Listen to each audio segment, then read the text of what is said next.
చేసేటోడు ఒక్కడు కావాలి.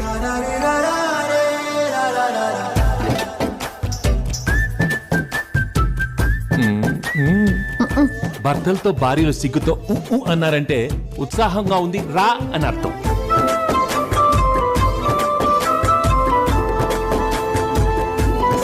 సారీ బా, లవ్ యూ బా. ఆహా ఆది దంపతులండి బాబు. దిష్టి ఎట్టకరా. పడితే మాత్రం మన మధ్యలోకి ఎవరు వస్తారు బా?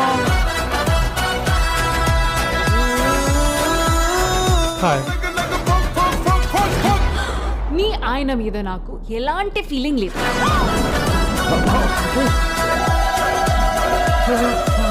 ఈ ఆపరేషన్ కి మా ఆయనతో పాటు నేను వస్తాను. Now the real challenge.